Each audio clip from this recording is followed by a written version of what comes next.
మిత్రులారా, రబీ సీజను పూర్తయి మరికొద్ది రోజుల్లో ఖరీఫ్ సీజన్ వానకాల పంట ప్రారంభమయ్యే పరిస్థితులు ఉన్నాయి. ఈ సందర్భంగా ప్రభుత్వాలు వానకాల పంట ప్రణాళిక నేటికి కూడా ప్రకటించకపోవడము విచారకరం. వెంటనే ఖరీఫ్ పంట ప్రణాళికను ప్రభుత్వాలు ప్రకటించాలని చెప్పేసి అఖిల భారత రైతు కూలీ సంఘం తరఫున మేము ప్రభుత్వాన్ని డిమాండ్ చేస్తూ ఉన్నాం.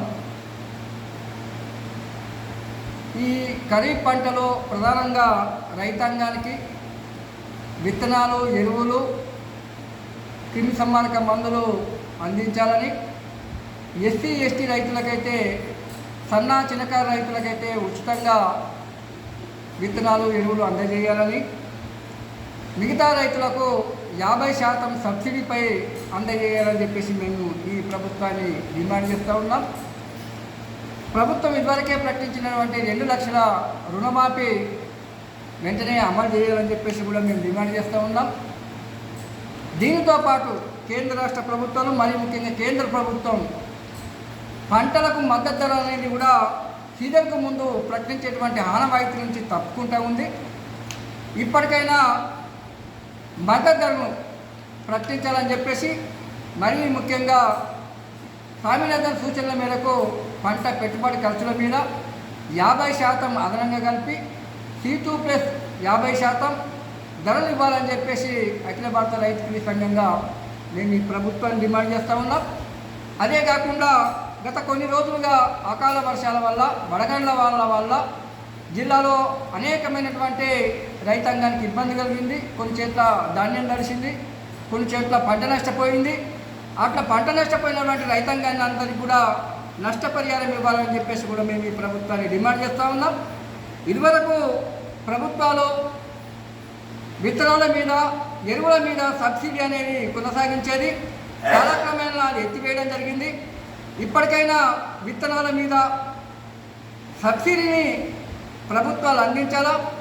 పెంచిన ఎరువుల ధరలు ఏవైతే ఉన్నాయో ఆ పెరిగిన ధరలన్నింటినీ కూడా ప్రభుత్వమే భరించి రైతాంగానికి అందుబాటులో విత్తనాలు, ఎరువులు ఉంచాలని చెప్పేసి కూడా మేము డిమాండ్ చేస్తున్నాం. ఇది కాకుండా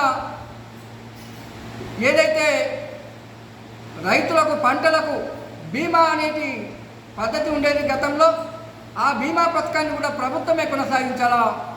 ప్రతి పంటకు, ప్రతి ఎకరాకు కూడా బీమాను వర్తింపజేయాలని చెప్పేసి మేము డిమాండ్ చేస్తున్నాం. ఇప్పటికే రైతులు అమ్ముకున్నటువంటి అడ్లు ఏవైతే ఉన్నాయో, ధాన్యం ఏదైతే ఉన్నాయో ఆ ధాన్యం డబ్బులు రైతుల ఖాతాల్లో జమ కావట్లేదు, జాప్యం జరుగుతుంది. జాప్యం లేకుండా రైతుల ఖాతాల్లో అమ్ముకున్న వరిధాన్యం అట్ల డబ్బుల్ని కూడా వాళ్ళ ఖాతాలు ఇవ్వాలని చెప్పేసి మేము ఈ ప్రభుత్వాన్ని డిమాండ్ చేస్తున్నాం.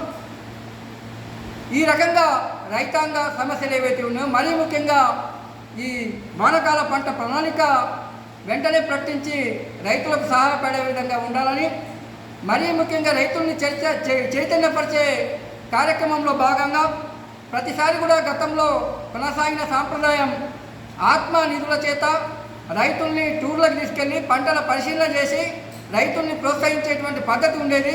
ఆత్మ నిధులతో ఇలా ఆత్మ నిధులు వస్తున్నాయో రావట్లేదో తెలియట్లేదు. ఇప్పటికైనా కూడా రైతుల్ని చైతన్యపరిచే కార్యక్రమాలు కూడా ఈ ప్రభుత్వం చేపట్టాలా. సదస్సులు, రైతు సదస్సులు పెట్టాలా. అట్లాగే టూర్లకు తీసుకెళ్ళి పంటల పరిశీలన కోసం కూడా రైతులను ఉత్సాహపరిచే విధంగా వారికి అండగా ఉండాలని చెప్పేసి మేము కేంద్ర రాష్ట్ర ప్రభుత్వాన్ని డిమాండ్ చేస్తాం.